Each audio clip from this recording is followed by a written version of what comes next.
Welcome back for another video. Today we're going to be talking about the Lions and how they could be one of the biggest sleeper teams of the 2023 NFL season. Now, if you look at the Lions' history, the Lions are a franchise who have only had 15 winning seasons since the merger in 1970. They're notorious for being one of the worst sports franchises in the entire world, despite having two of the greatest players ever in Calvin Johnson and Barry Sanders.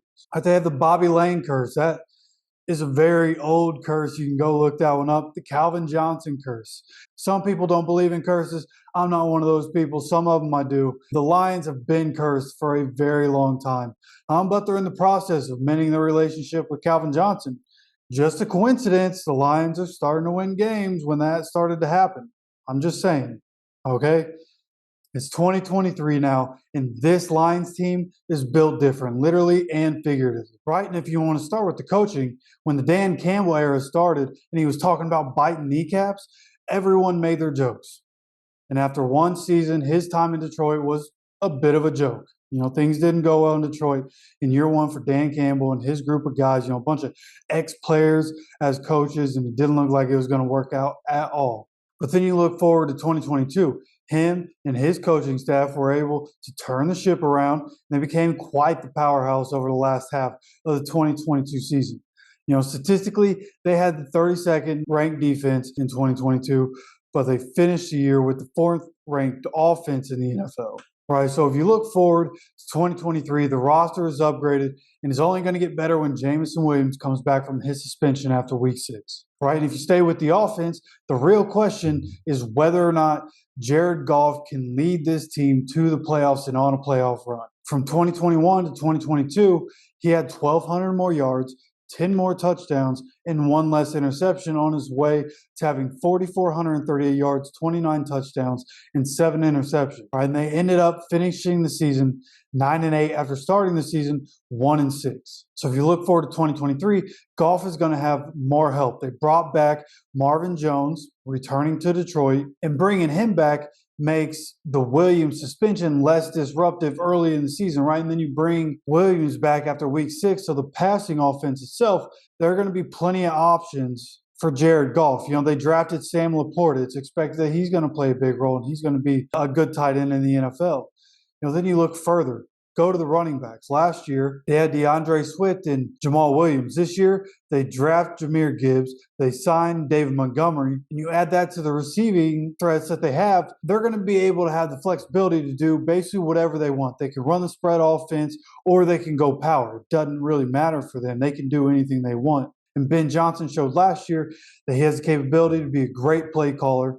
Everything, all in all, you look at the offense for Detroit going into 2023, all signs point to this once again being one of the most potent offenses in the NFL. Okay, but then you go look at the defense. The defense has been the real point of emphasis for the Lions during this offseason. Aiden Hutchinson and James Houston are a budding pass rush duo, both going into their second season, expected to both, take that big leap. Everybody always says that NFL players take their biggest leap from year 1 to year 2. Expect to see the pass rush duo in Detroit really start to be an issue for people week to week. And then you go look at the next thing.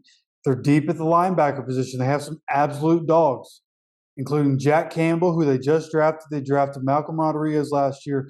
They re-signed Alex Anzalone. So they have some good guys at the linebacker position. They have good versatility at that position. So you would hope that they're going to be able to be better in the run game, that whole front seven as a whole. Of course, the guys are going to be good at the pass rush. You have to be good in the run game, also from the edge and in the middle. The linebackers that they have should help the run game. And then again, you look back, you go to the secondary, the corners and the safeties. And that's where they really revamped everything. Okay, the secondary in Detroit's been being abused for years. Okay, but this year they signed Cam Sutton, Emmanuel Mosley, and C.J. Gardner-Johnson in free agency to take care of the top 3 corner spots. Those are 3 very, very good players. So immediately you look at that, like as long as those guys are healthy, this is one of the best secondaries immediately in the NFL.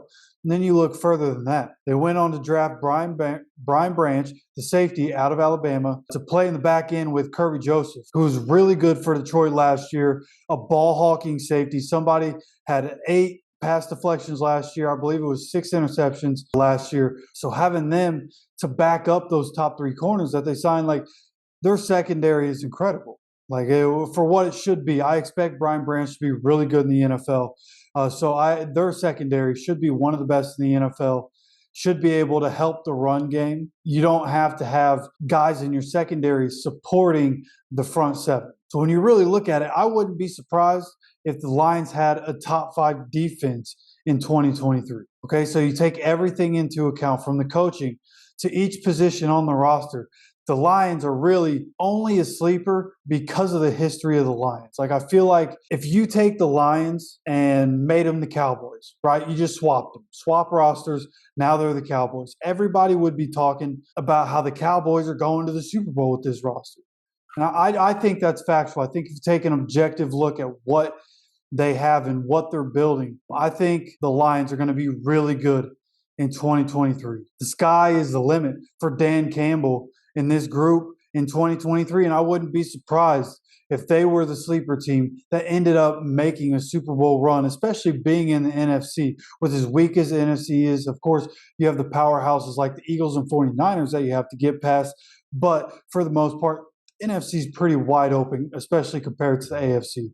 So that's who I think is a sleeper in the NFC. I would love to know who you think is a big sleeper in the NFC. You let me know down in the comments section. Don't forget to subscribe and keep coming back every day for more off-season content. We'll see you for the next video.